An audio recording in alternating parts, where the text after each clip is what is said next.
younger version of Ryan, this older version of Ryan actually is pretty damn good, and he can flat out play. Don't forget the guy got benched in Miami for winning too much. So that tells you a lot about him and where he's at.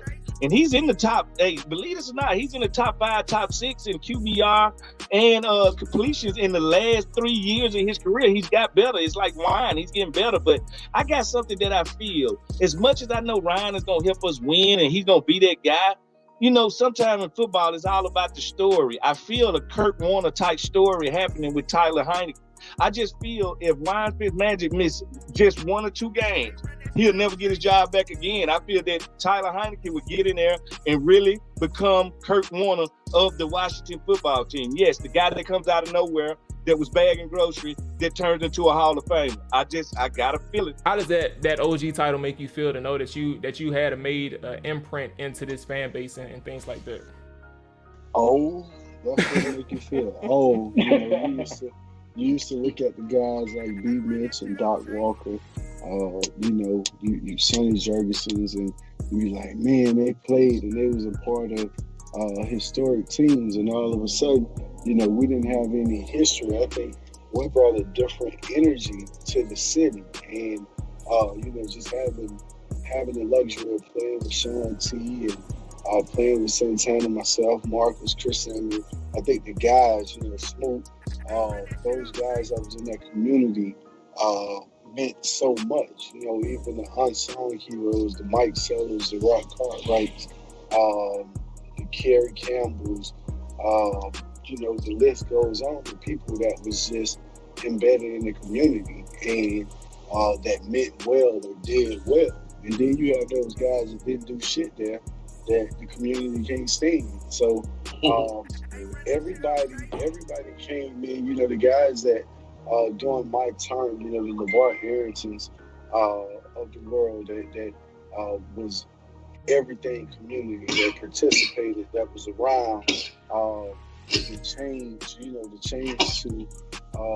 to Dan and everything that had to go along with it. I think it was 05 or something. I just remember we had the city on fire, Yeah, for sure. And the Wizards was good. Just the sports period at that time, it was a memorable. It seemed like it was a longer run, but it was really like 05. 04. I think we showed some signs. 05, we had an opportunity. 06. Kind of shuffleboard, got injured. Yes, 07, sir. we had another opportunity, and then I think everything with Sean just embedded us in the community. But just for that short period, out and that good man, what the guys that was in that town, Karan Butler, Polish. Remove that. Remove that again. Let me go ahead and add my boy right to the screen. There we go. What's up, bro? Welcome back to another episode of the Trap or Die podcast provided to you by 214 Media. I am your boy Marley Maul, Hen Dog Maul, Coach Maul, all that good stuff. You see the name, Coach Maul. Rise in here right now. Nick is late per usual. Mm-hmm. He don't even be doing shit. He just be in the house. Nothing. He late per usual. Making how you pizza, feeling, bro? I'm a little jealous of your ring light, but I mean, it's a good accessory to have, bro. Nice little lighting. But I'm good though, man. Little workout earlier today. I see your boogers in your nose. It's a good thing.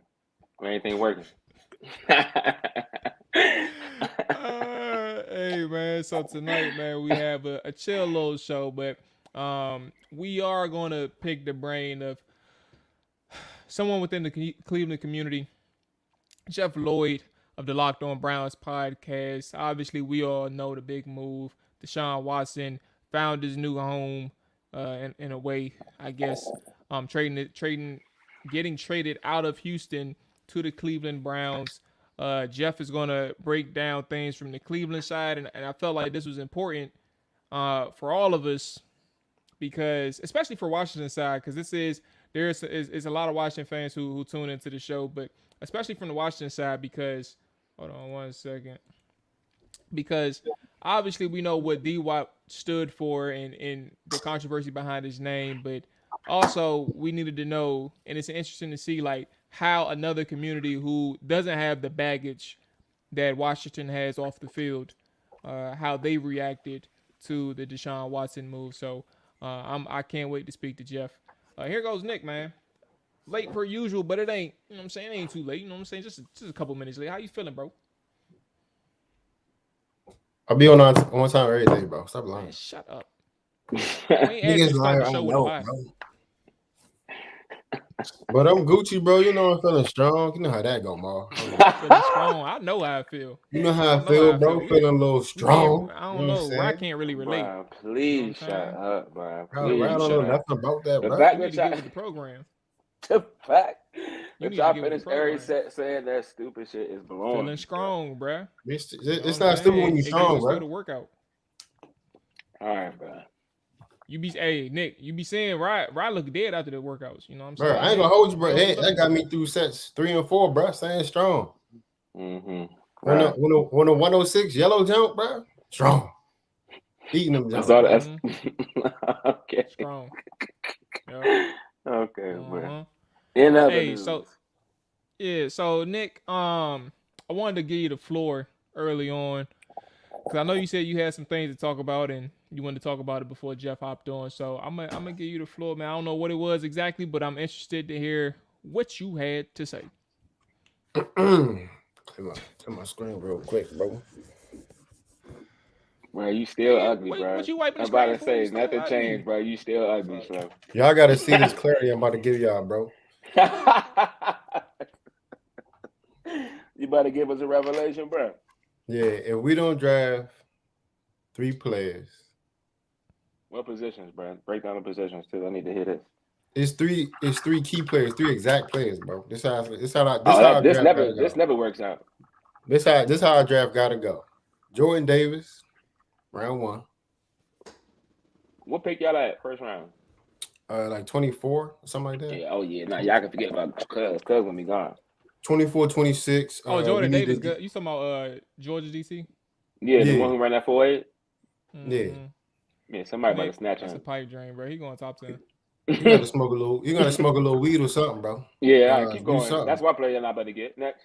Mechie. You trying second to round. Laramie Tunsil that guy? Mechie is attainable. Second. And Dean from Georgia, 3rd round pick.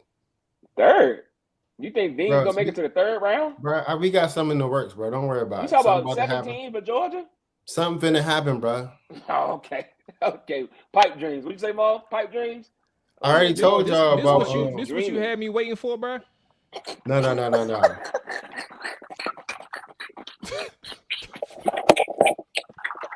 We gotta get all 3 of those picks. If not, bro. Bro, you just came to the. At least 2 of the 3. 2 of the 3, we get them, bro. We solid. Bro, this how you came. How many to first round picks y'all got? Y'all got 1. How many first round? They got 1. How many second round picks y'all got? 1. He said Dean in the 3rd. Boy, you smoking. That's the only way we gonna get better, bro. Only way we don't really need. I mean, it's for pipe dreams. 55 decent to hold us down for another year. If he ever plays, I mean, be hurt all the time. 55 be playing, bro. Don't he be hurt? He was hurt like 1 Wait, year. LVE, that's Van der Vesch? Yeah. Okay. He be playing, bro. Hey, what's going on, Hawk TV? I appreciate you, big dog. Appreciate you checking in for the St. Juice thing, man. And for those who are listening and watching, if you have not watched the Benjamin St. Juice episode, the interview, take a look at that. Elite conversation, especially for Commanders fan. If you want to get to know Ben outside of the football thing, we talk ball, obviously. But if you want to get to know Ben St. Juice outside of football, man, worth the watch. Definitely cool peoples, man, and looking forward to the season that he got coming up. Hopefully we get to chop it up with him before the season started one more time too. So we'll see how that goes. Yeah, I watched that joint, bro. I was surprised he was really talking. He's talking for real. I'm like, okay, bro, chilling. Yeah, he got some perspective, bro. He got some great perspective. For sure. Definitely gave me new insight Man. to St. Juice for real. Yeah, Did he say y'all gonna be some shit next year? Nah, but he did say y'all was gonna be some shit. So ain't worried about I nobody. wouldn't put it past us. We signed James Washington at best. First of all, James Washington is not a bad player. He not bad. He just drop all the passes. Wait, no, that's not him. That's the other dude. That's Deontay. Yeah, I'm about to say that's Deontay. James Washington, he was the one not getting no targets and Pitt. Only thing he was catching was fades and slants because Big Ben. He only got 2 routes. Big Ben only threw 2 routes, bro, all season. Every receiver fades, in that slants, bubbles. Tape, that's it, bro. I'm like, bro, Ben gotta go. He hold everybody back in Pitt. But I mean, I think James cool and all, but he not like no. I don't think he's gonna be a difference maker this year. We still need to get somebody. We need a bona fide playmaker. Like CD, cool. I think CD's gonna be great, but he's also going to get best. He's gonna get somebody's best corner. So you know what I'm saying. He might get locked up a couple games. I need somebody at the 2 spot while Gallup getting his life together, and I need somebody out there making plays, bro. Mechie got to be that guy. You know what I'm saying? I know Let he's me ask you this question.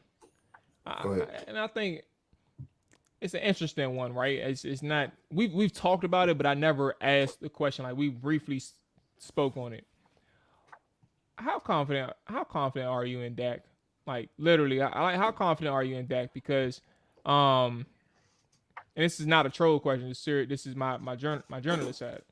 I feel like the way Dak finished the season, it was underwhelming. Not necessarily just from a statistical standpoint, just in terms of like how he looked on the field. He didn't look sure what he was saying, and I feel like I don't know like the right word to describe it, but I feel like whatever he was feeling rubbed off on the offense. Like it didn't look as good as it could have been, or as good as it was early on in the season. Now I understand the competition thing, like the teams that y'all beat were like the Washingtons, you know, the losers. Y'all wasn't about really the second half of the season teams. or the first half of the season? Second half. So that's why I was saying, like, how do you feel? Like, what's your confidence level with Dak? I told y'all throughout the season, I said that something wrong with him. And at the end of the season, they said, oh, his calf injury was worse than I guess they had said. Like it was lingering all year. When Dak can run, I believe Dak is a top 10 quarterback. When Dak can't run, I mean, he's still like top 12. He might drop down a couple of slots, but he just isn't. I can see Dak second guessing himself all. You know what I'm saying? Like, I don't know if he was like, if he throw it too hard, he's going to pull his calf again or he's going to do something because it's a non-contact injury. And once you get hurt 2 years in a row, it's like, that's in your head mentally. So I can tell he was out there thinking. So if he can go out there and play free, I think he'll be great. But if he's out here thinking about getting hurt again, or if he out here getting terrible play calls from Kellen, I just think, you know what I'm saying, he's gonna be average. But I think he's an above average quarterback. When healthy. Well, before you continue, let's go ahead and narrow down this thing before you start to wander. Right? What's your confidence level in Dak? That's what we're trying to get at. What's your confidence level in him right now, based on how things went last season, but also knowing what you just broke down. Like you said, these are all variables that you named, but you didn't list your confidence level. See, I did that. I should be a politician. It clearly didn't work if I called it out. When healthy, I believe I have full confidence in Dak. That first half of the season, that Dak, I'm full confident in. Other Dak, he like a bro. You gotta stop giving me these half answers, bro. I'm about to say, bro. What is your confidence level, bro? 8.3 out of 10. Out of 10. Yeah, 8.3 out of 10. Okay. Okay. I mean, who's that? I mean, I just want to know what if that the injury he keeps sustaining to the calf. I mean, I'm not sure, but I just think those days of Dak being able to scramble out of the pocket as well as I still think he's mobile, but Dak Prescott really used to be able to hurt teams with his legs, and I just don't think he's that anymore. I feel like he's relying more on his passing abilities, which I do think are good. I think Dak is a good quarterback, but I think a lot of his game was attributed to his being able to run, and he Yeah, looks hampered. Like I I don't think know. I don't think he's that player anymore. What do you think? I think Dak, a running Dak is a great quarterback, hands down. I think when he gets that threat of like, oh, I can take off. It don't even got to be for 30. I just need to take off for 7, 5, pick up a quick first down. You don't got to be out here trying to be Lamar Jackson. I just need the threat for you to run. Like Josh Allen, prime example. Josh Allen started taking off. His but Josh take off and he take off. Like he lowering his shoulder, he doing whatever. We don't need all that. Dak lowered his shoulder one time and broke his leg. Don't do that no more. Hey, so Jeff, can you so I got Snick or Nick. He's a Cowboys fan. Can you just let him know before we get to the Cleveland Browns? Just let him know how bad Dak Prescott is. It's okay to break his. It's okay to break his heart. He's used to it. Yeah, it's going to be interesting. I mean, because they made some tough decisions, obviously, and you really heavily invested in Michael Gallup coming off the ACL. I mean, I got no problem saying CeeDee Lamb. Let's make sure that he's getting as many targets as possible. But it's going to be interesting. It's going to be interesting. But I mean, it ain't too hard to win the the NFC East. So 9-10, that's going to do it. Very true. I don't like how you didn't trash him, but I'll let it go. But joining us tonight on the show, we got the good man Jeff Lloyd of the Locked On Browns podcast. As I said earlier, he's going to help us gain some perspective on the move that Cleveland made to acquire the former superstar of the Houston Texans, Deshaun Watson. Jeff, I appreciate you joining us tonight, big dog. How are you feeling? Good, man. It's been crazy. Obviously, almost, I guess about 5 days now. It's been just crazy. I mean, to think how the way this all went down, basically, the Browns were, basically like a dude chasing a girl. Got told no again. No, really, I'll take you to dinner, flowers, everything. Then got told no again. But all of a sudden, I think Deshaun Watson was able to, through his management, they were able to. I think they were so quick originally to dismiss the Browns that, once they actually sat down and looked at this team, and look, if it was, the Browns versus the Falcons, Browns look a lot better on paper. If it was the Browns versus the Saints, you got to keep in mind, this is a new direction for this Saints organization. It's not like Sean Payton's there. So, I mean, it would have been, if Sean Payton was there, maybe that would have been a big, big difference as far as, the Saints getting chosen here. But, I think they needed to look at the Browns and say, all right, we don't look at Baker Mayfield because this is going to be us. That's going to be you. So then once they said, all right, we look at the offensive line. Yeah, top notch. Running game, top notch. The Amari Cooper trade. All right, now we're talking. And I think one thing that got unnoticed about the 2021 Cleveland Browns is they're really starting to build a pretty solid defense. This defense, 8 games last year, held their opponent under 16 points. This team should have won more games due to their defense, the way they played last year. And then I think once money started talking and, we were getting closer to over $200 million guaranteed, I think once they really gave the Browns a chance and really looked at what was going on there, I think they felt a lot more confident. Money helped it. There's no way around that, obviously. But I think once they truly sat down and looked at the Browns as a possibility, and then once the money talk started going, it just became something that he just couldn't turn down. And it's interesting because we all wanted to know like how that turned around so quickly for the Cleveland Browns. And to be honest with you, like when you look at things on the surface and you like the first thought, I would imagine, and Jeff, think about it like this. I think it was either Rap Sheet, Ian, I said his Twitter name, Ian Rappaport or Adam Schefter. I can't remember which one it was, or maybe it was Tom Pelissero because I've seen him a lot lately during this specific free agency. But they said there was a list of criteria that was in place of Deshaun Watson. Like that, it had like four things, obviously, that was going to make him consider which team he wanted to go to. And somehow it narrowed down before Cleveland got in there to Carolina, Atlanta, and New Orleans. And obviously, when you look at things on paper, you see New Orleans. But when Cleveland finds their way into it, there is no way that you're looking at both of these rosters and you're saying that Cleveland doesn't have a shot. Like they just turn away, like based on his criteria. So it's kind of interesting to seeing or hearing how you said it, how it all worked out initially with Deshaun Watson, him just turning away and not necessarily paying attention to it. But obviously, like you said, the factors that come into it, especially the money part, it's just weird that he didn't work out the criteria part initially when Cleveland came ringing for the potential acquisition of Deshaun Watson. Well, you're looking at a kid who's from Georgia. So, I mean, if you're looking and you're saying, all right, I got a chance, obviously the Falcons are appealing. You grew up, that's what you watched. But also the opportunity to go home. What's close? Louisiana.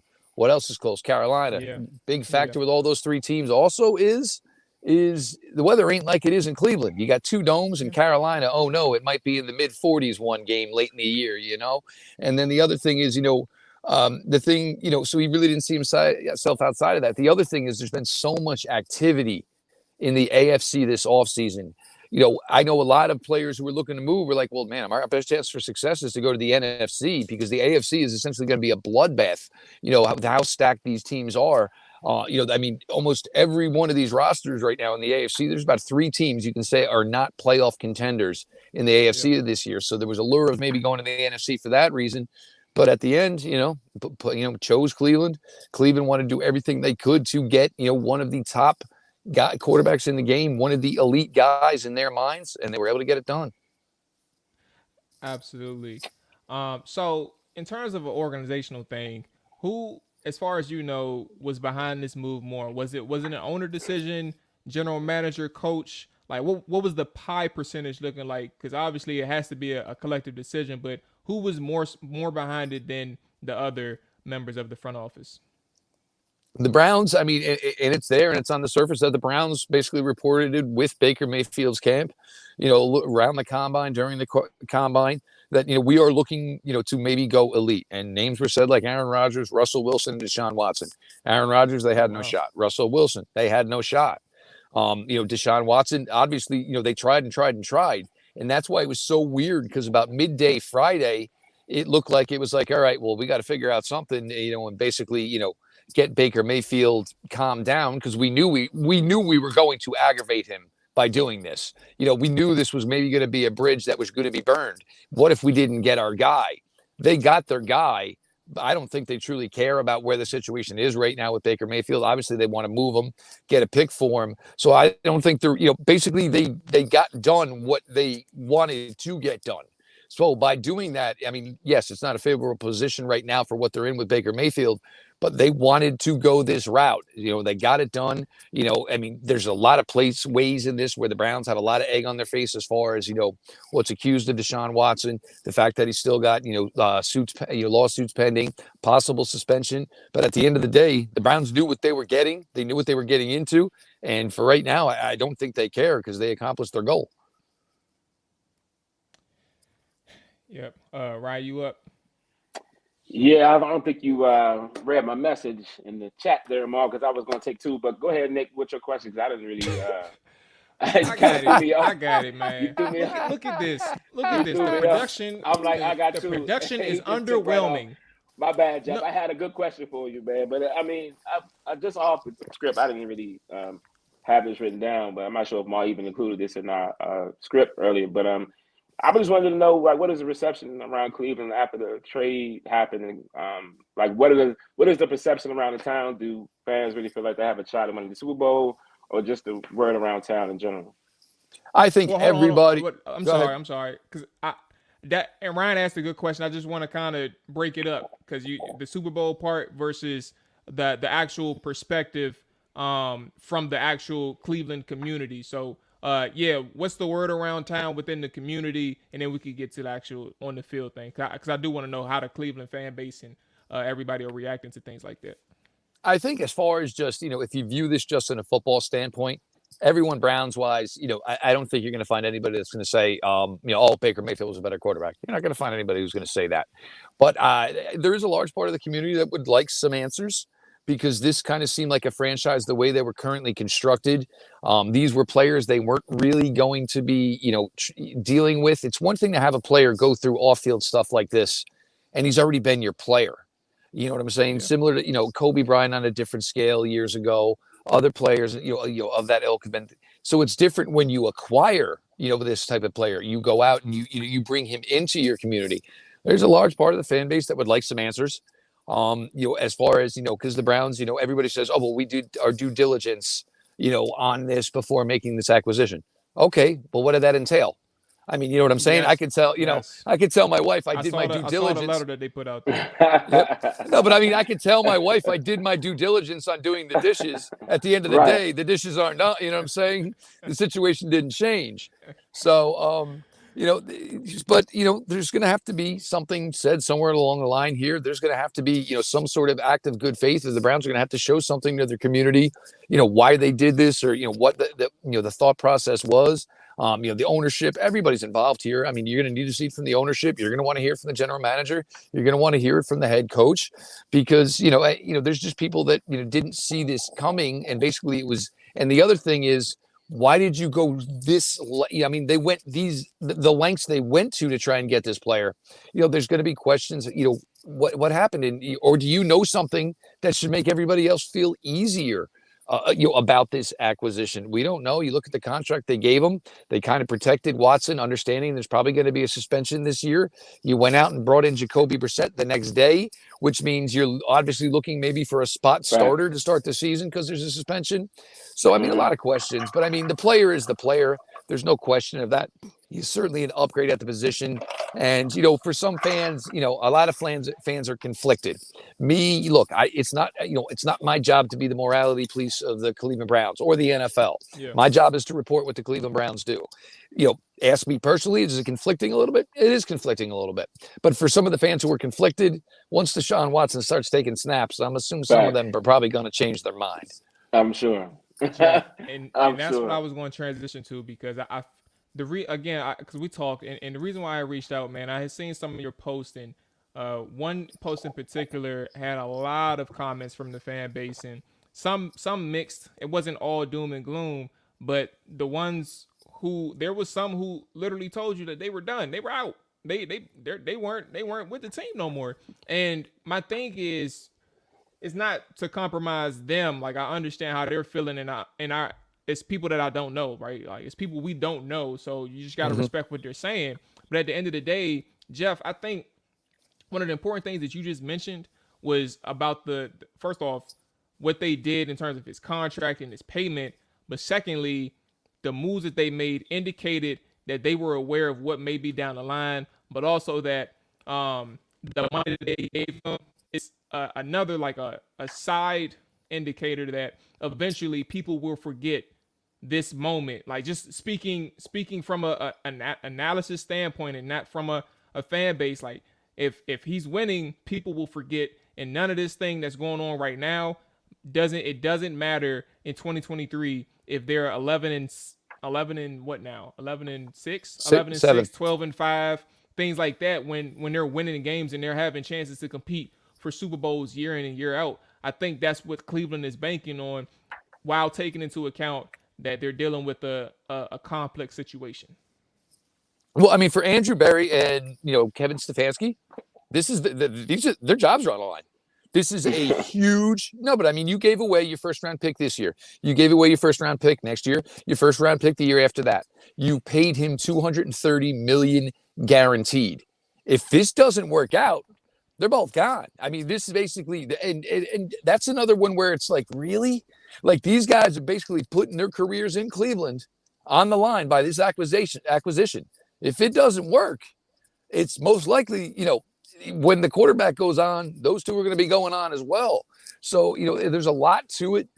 As far as playing with this team, the way it's constructed, playing in a Coach Stefanski system, I think he is so talented, just God-given talent. There's going to be plays that he runs, play action play, and he's going to be like, oh my, this guy's open by 7 yards. I mean, it's going to be, he's going to play really well within this system.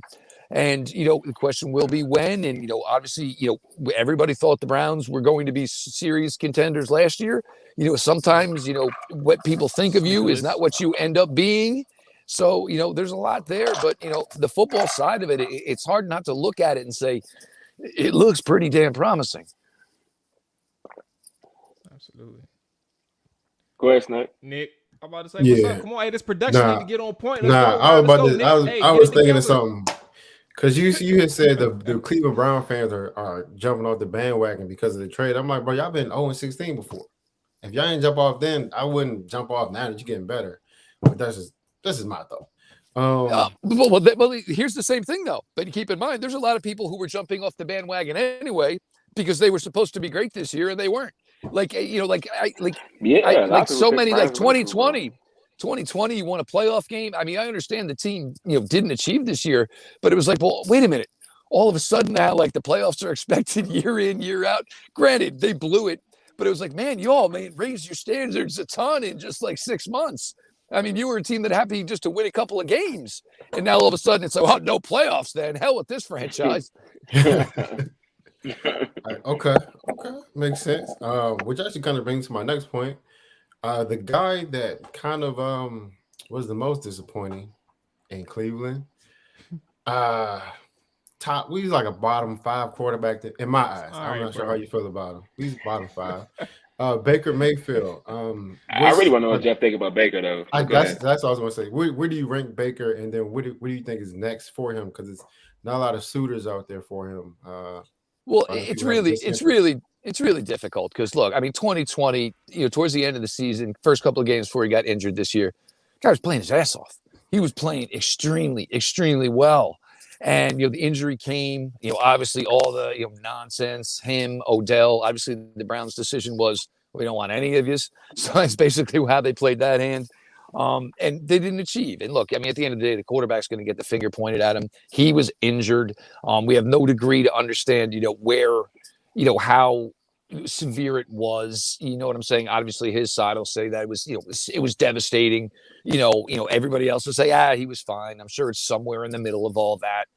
There were games where he played really well. There was a Charger game where he was lights out. So that was the thing that kind of got teasing in this is like, oh yeah, well this week he looks bad.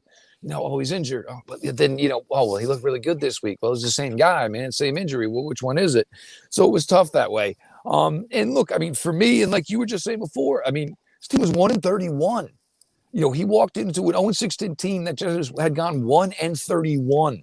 So, like, I'm looking at it as like this guy, basically took you he took you off the floor and made it to the point where the Cleveland Browns were playing in primetime games. People wanted to watch them, and all of this type of stuff. And, granted, this year went so badly. A lot of it is on him. It truly is.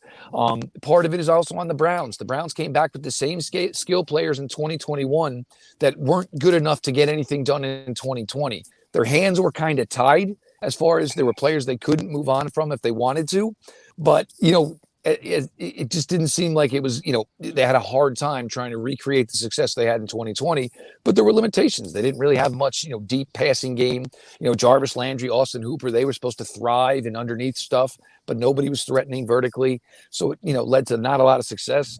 As for Baker, it's a really, really awkward situation right now. It kind of looks like, maybe between Jimmy Garoppolo or Baker Mayfield, there might be a spot in Cleveland for either one of them. Seattle right now, they made the move obviously for Drew Lock. I don't think that's, if they're truly sold there, but they do hold the number 9 overall pick in this draft. There keeps seeming to be Colin Kaepernick and Seattle Seahawks. I heard about things blending together. He was at the University of Washington. He was out there today at University of Washington. That's weird, Jeff. Because it's weird. It's weird. Yeah, he said this thing like 2018 or so. Got to the podium, did his little justice thing. Cap deserves a job and didn't give him one. So how wild was that though? I mean, how you get up there and say all the things about Cap, but did not even offer him a position on the team? Like I thought that was. I'm gonna get sidetracked. It's just bringing it up because I've seen the noise about Cap and Pete Carroll in Seattle this for the last I think week or so. So it was just weird to hear it. It's like, bro, you had your chance and. I don't know. He's like he still has a chance to do it, but he said something like close to the end. He was like, "Yeah, he deserves a job, but I don't know if it's even within football. He just deserves a job." I'm like, bro, what you talking about? Like, why bring him up if you're not about to give him a job? Like, he said, oh, maybe on TV or something, bro. Just stop talking. Don't bring his name up. So yeah, it was just interesting, Jeff. I just had this side. Yeah, no, I agree. But it's certainly, I mean, I don't know. It just certainly starting to get closer and closer to the feel of, we might see Colin Kaepernick in some capacity, at least, go to a training camp, try to, obviously a lot of this has to, cap in my squad. But I mean, a lot of this comes down to, where the rust factor is. I mean, it's really, really hard to be out of the game as long as Colin was to come back and play, but it's something to note. And look, this is the perfect time.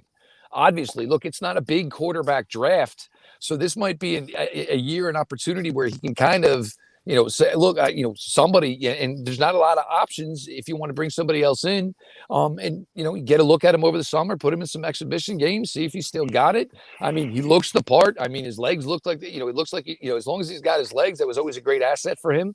So that'll be interesting. He shouldn't go to Seattle, though. They are going to be bad. Kaepernick should go wherever somebody's willing to hire him. I'm sorry. 5 and 12. Yeah, right.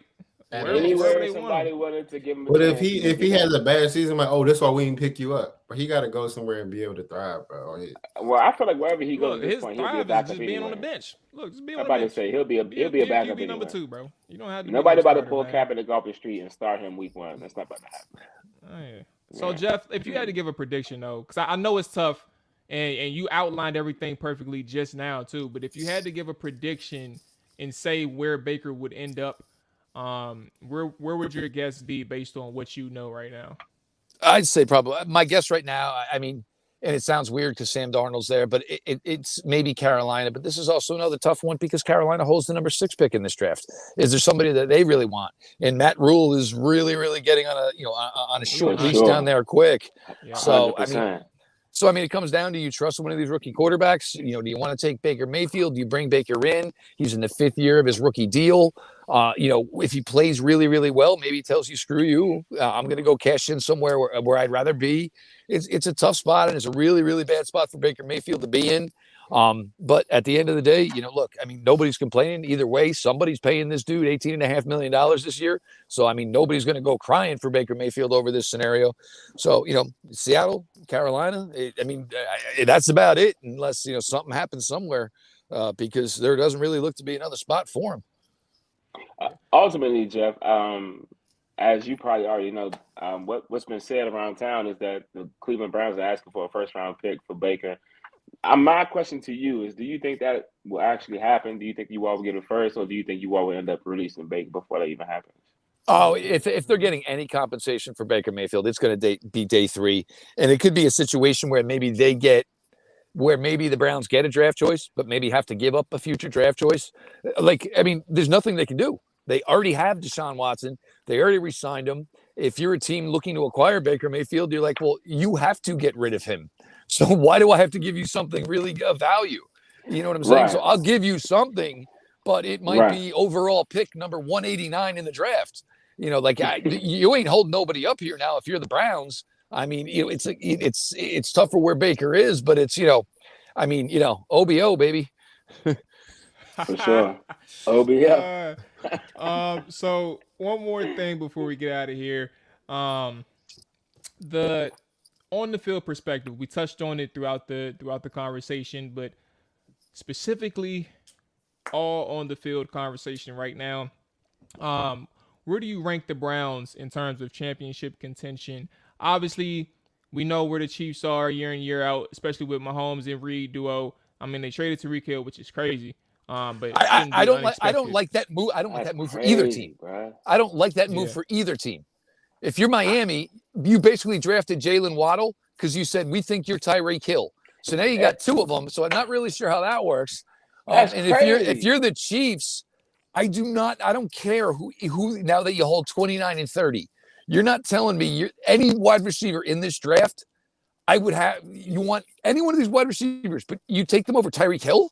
There's no way. And if I'm Travis Kelce, I'm saying, yo, can I get an answer here? Because the reason I'm so good is because nobody in the NFL can run with him and nobody can cover me because it's wide open because they're all 50 yards down the field trying to stop him.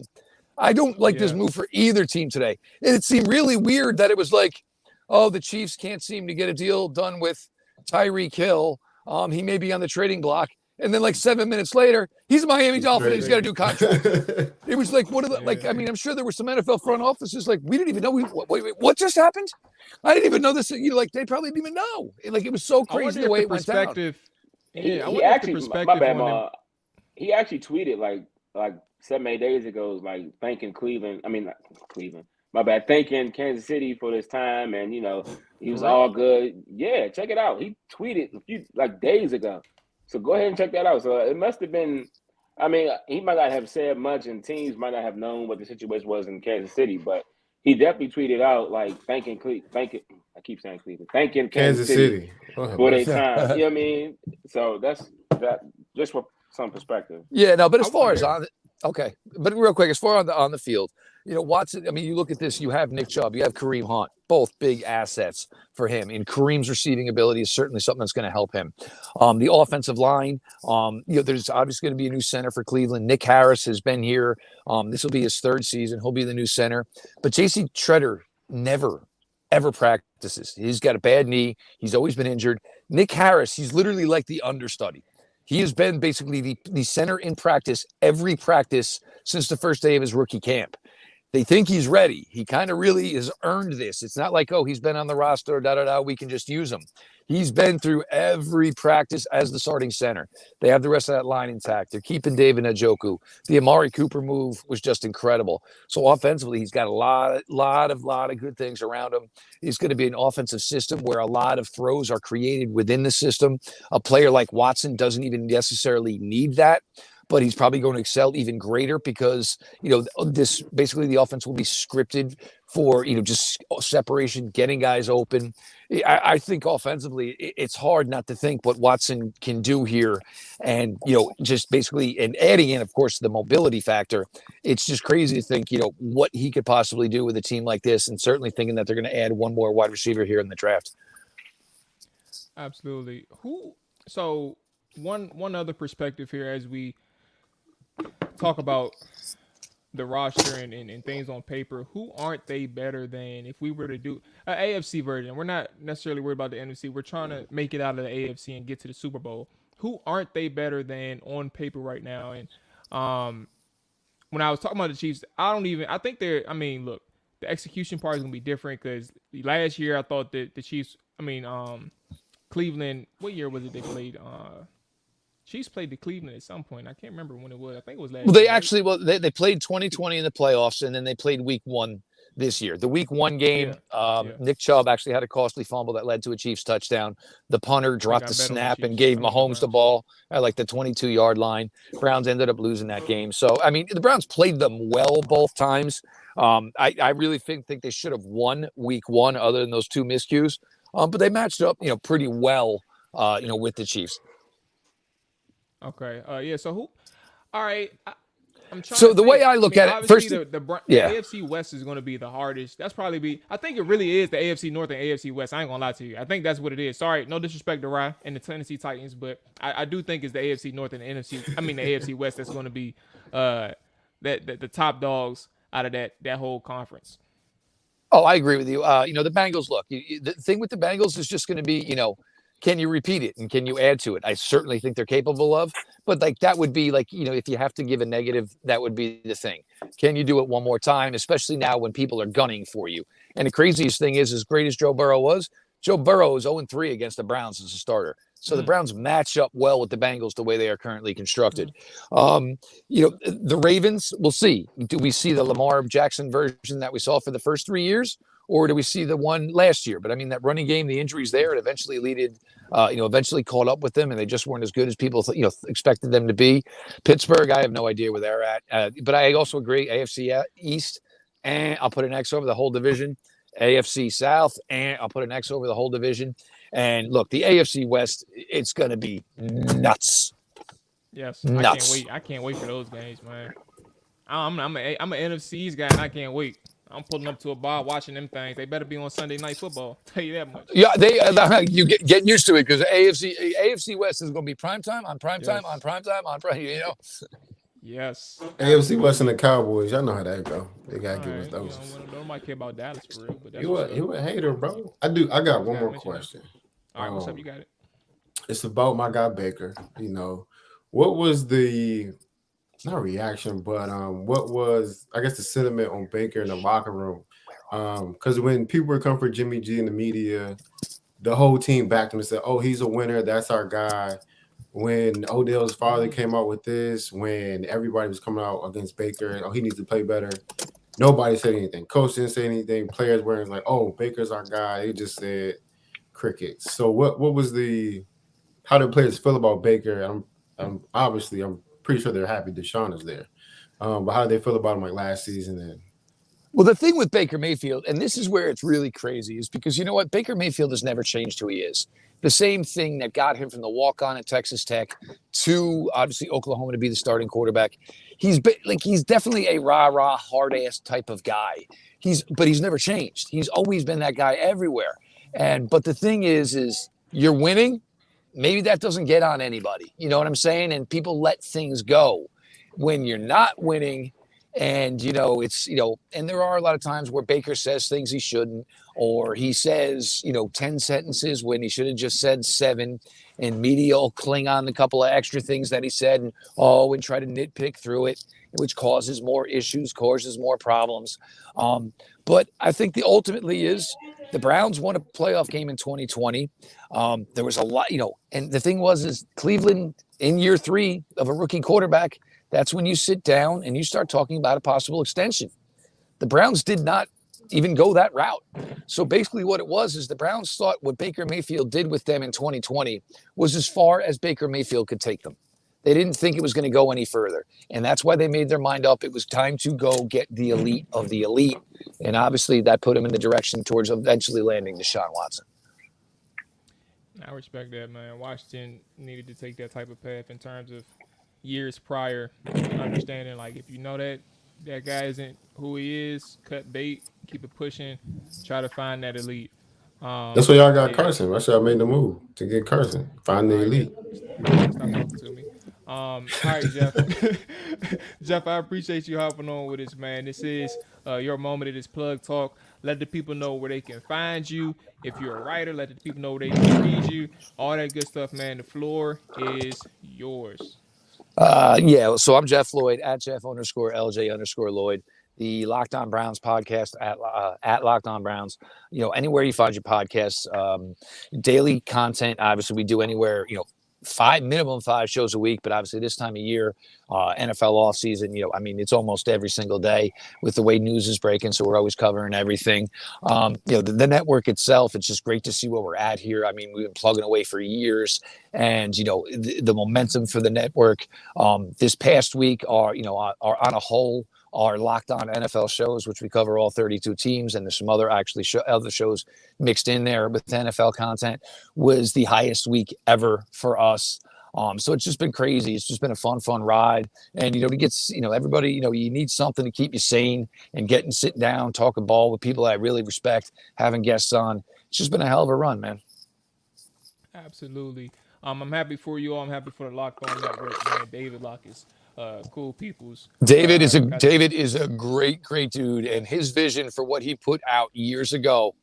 Yeah. I know a lot of people told me it was crazy. It was something that was way too much work. There was no way. But he found a lot of us, and in the beginning gave us some freedoms.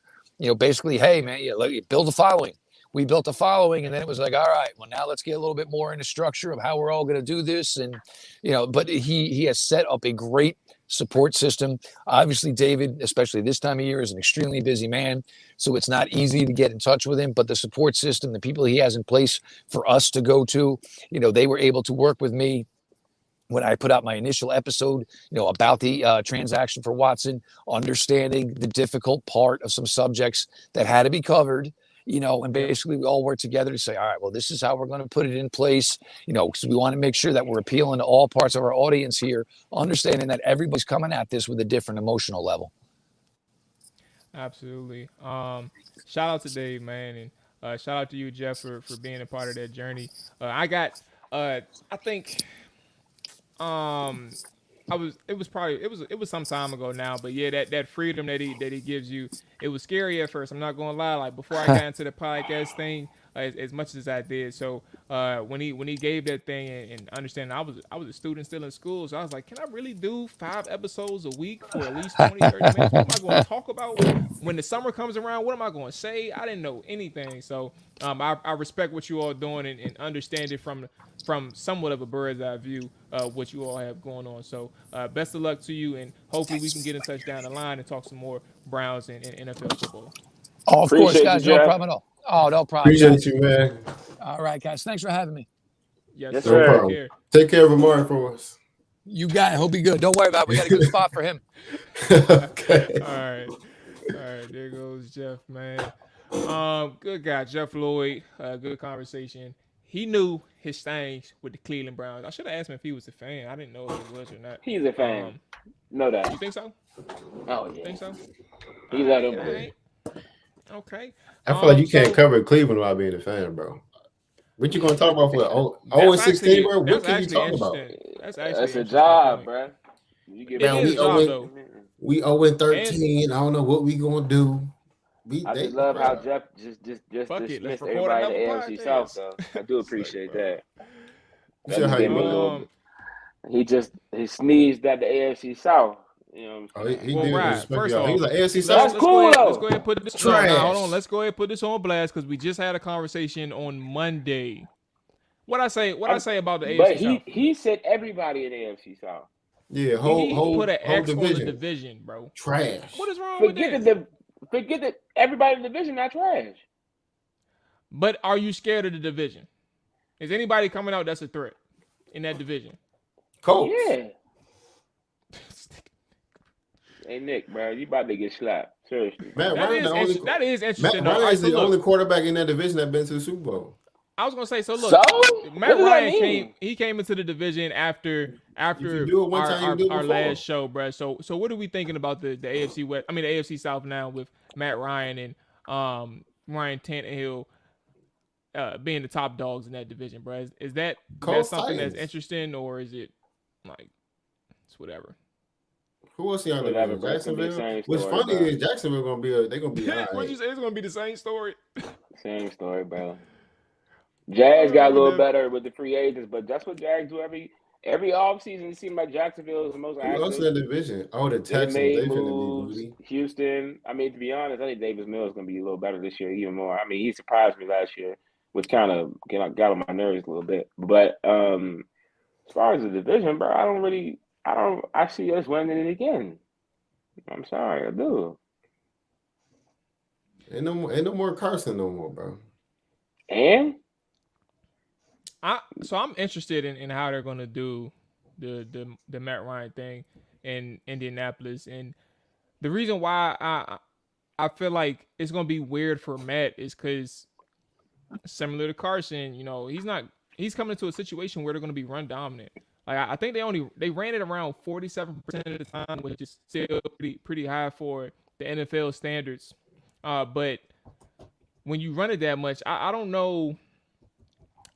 It's weird, man. I've never seen Matt Ryan in a run dominant offense, so I just don't know how it's going to work for him. Like, is he going to try and force things because he's not necessarily having the control of the offense in the sense of like having to drop back and make a play? Like, I don't know, and maybe it works out well for him, but also like that offensive line ain't no different than Atlanta when it comes to pass protection. Like they still aren't good in pass protection, so it's just weird, bro. I think he would appreciate a running game or not having to throw as much, only because he's older. He don't really taking that many hits no more.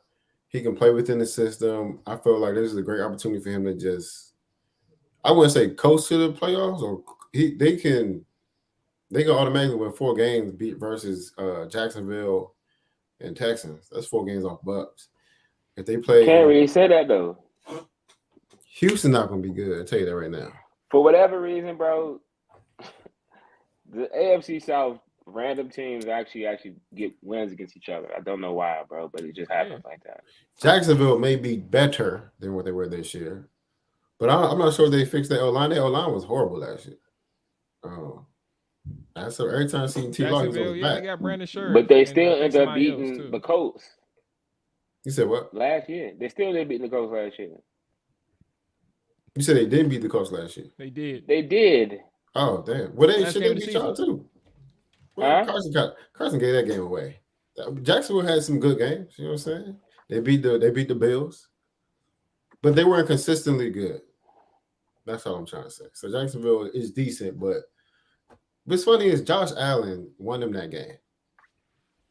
Cuz had like a forced fumble, touchdown, pick. I was like, bro, he out here cooking. But AFC South, I ain't gonna say I'm gonna be trash. I ain't gonna say I'm gonna be good either. I could care less, bro. I'm thinking about the playoffs. NFC East, shaky. We probably win the division. So before we get out of here, Rob, I want to hear your thoughts on Robert Woods and how that's going to help the Tennessee Titans beat up on the AFC South.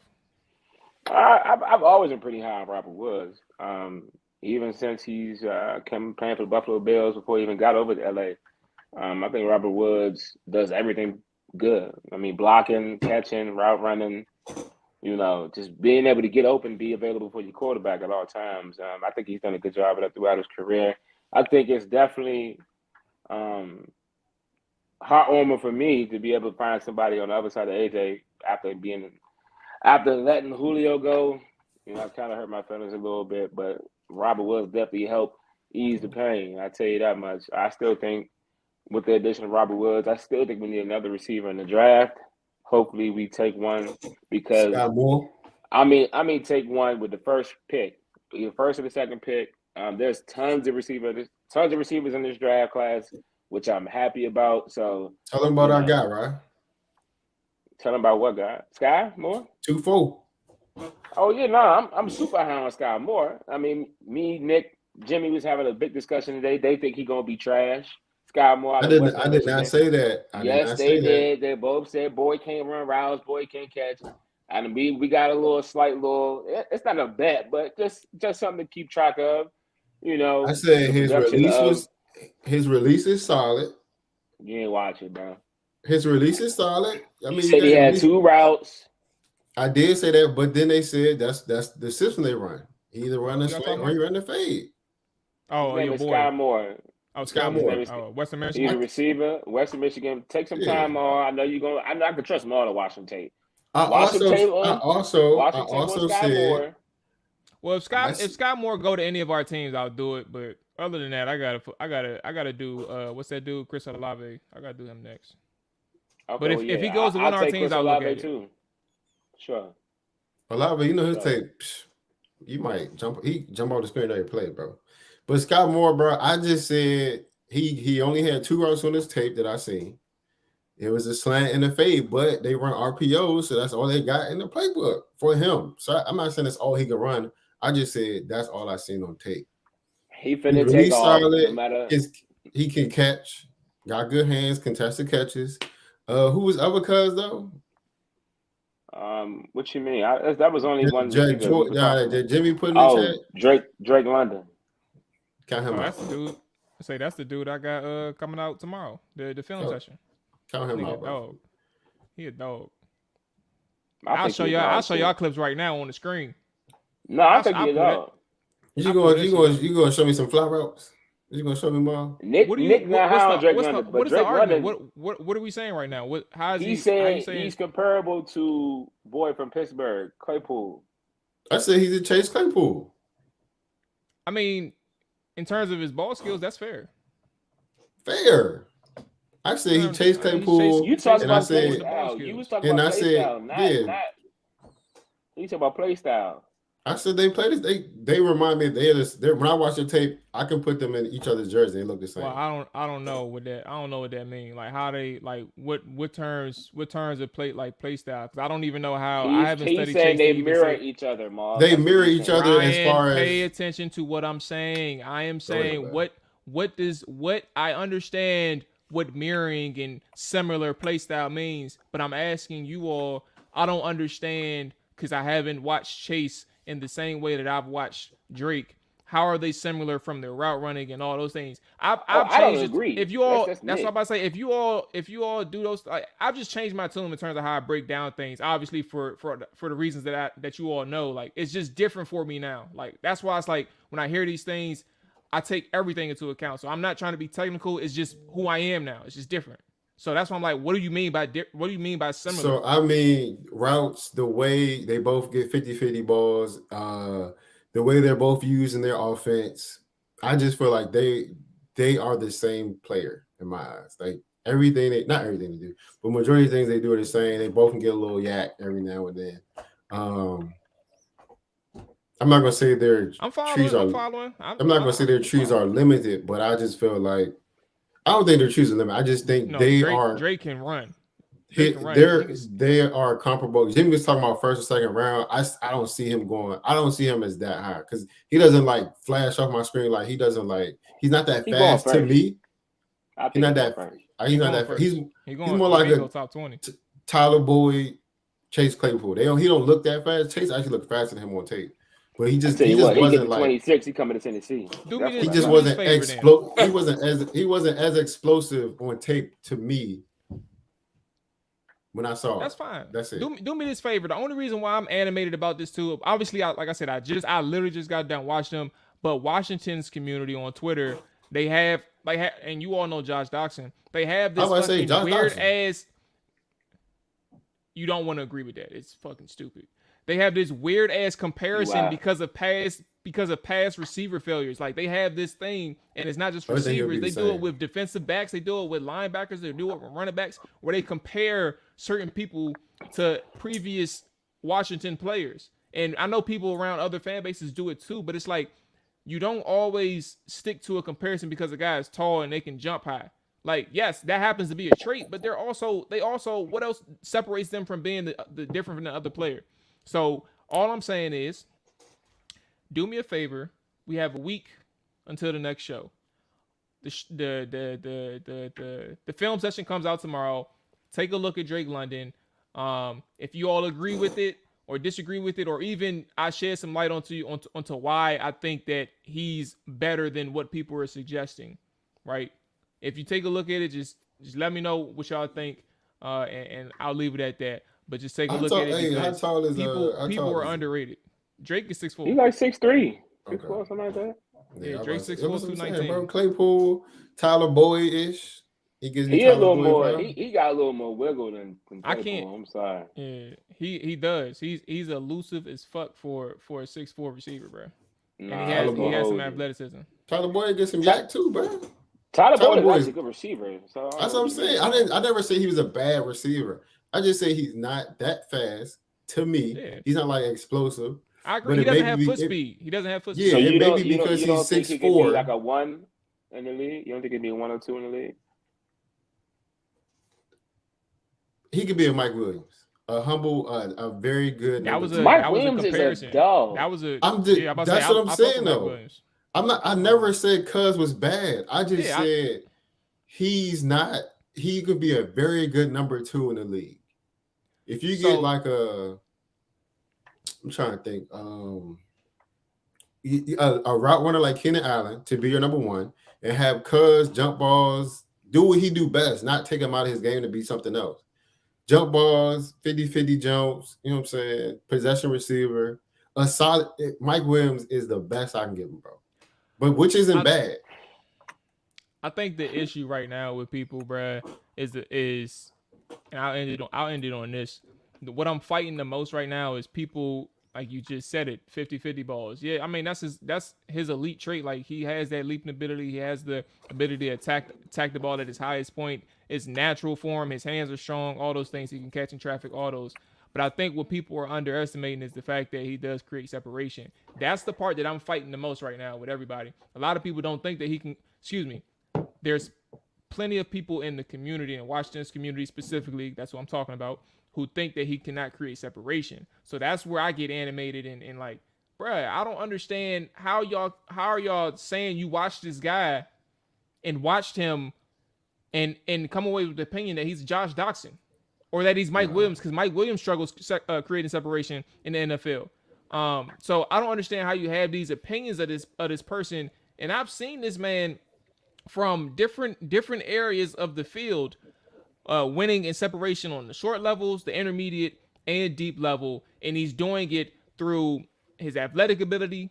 He's doing it through mental processing, which is like just manipulating defenders' hips, and he knows coverages, and he has play strength. Like he's doing it in like multiple ways, but yet they're saying because they see him on camera on the highlight films catching passes over DBs that he can't separate.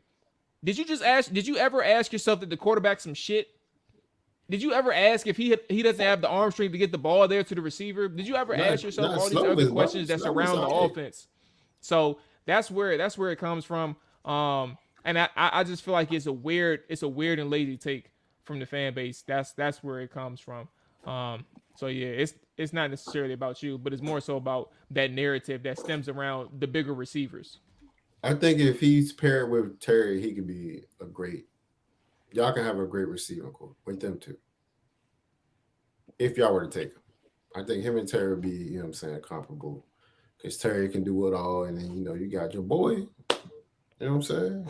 Be all right. That's it. Yeah. I just had to fucking end the conversation on Twitter from a motherfucker who's saying that same lazy shit right now. So I'm gonna just go ahead and let it go, bro. Y'all gonna look at my timeline right now, bro. It's a tweet up. Matter of fact, I'll send you motherfucking tweet right now. Bro, I'm gonna chime in on that jump, bro. I'm gonna tell him what's up. Hot take. Nah, I ain't about to send you that jump. Malik Willis comparable to Colin Kaepernick. No. I think so. Okay, he said you heard it here first. I respect it. You heard it here first. All right. Comparison. I think he'll be closer to Kaepernick than. I think he's a better thrower of the football than Cap. But I'm saying their games are comparable because think about Prime Cap. Prime Cap had the deep ball. He was accurate at most times, but not always. Cap could run. Cap could run through tackles, RPOs. I think Malik Willis got some of the same traits, bro. Mike Vick can do all that. He just left-handed. I don't know. Mike Vick ain't running through nobody. I don't think Malik. Hopefully, in the league. I'm saying I hope he don't try to run through NFL linebackers in the league. Well, he's a pretty big dude, bro. Boy, like 6'3", and he got.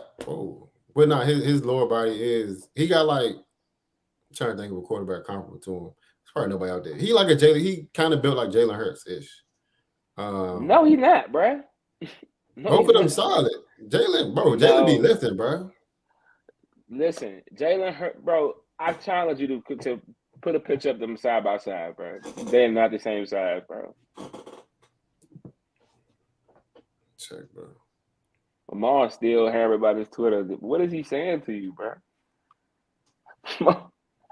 Ma, are you here still, bro? What's up? I was just waiting. Y'all was talking about the Colin Kaepernick comparison. No. I put the. Bro, you are dumb. I do this for a living, bro. Bro. Don't tell me. I ain't gonna lie to you. When it come to Twitter, bro, I realize social media in general, bro.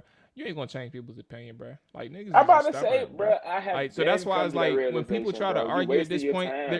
There's some times where it's like if I have time, I'll sit and like do a debate. I'm not sitting here saying like talk down to people or anything like that. I'm just saying I will if I have time, I'll do a debate. Like, we can talk and I'll make my points, you make your points, right? But majority of the time now, I've learned a long time ago, people ain't gonna change their mind, bro.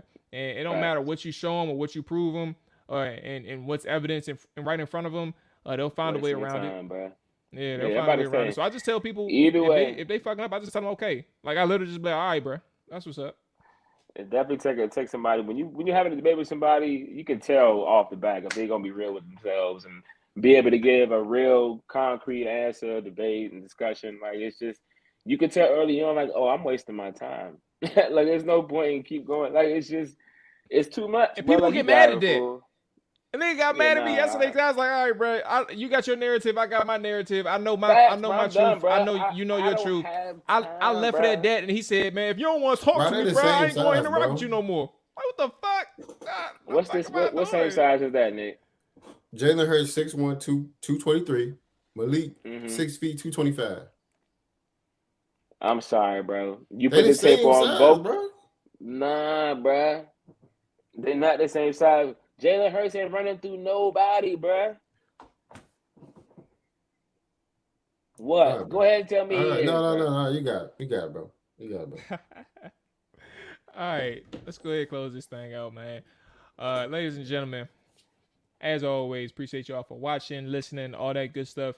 In terms of schedule, we will be back next week, Tuesday and Wednesday. Tuesday,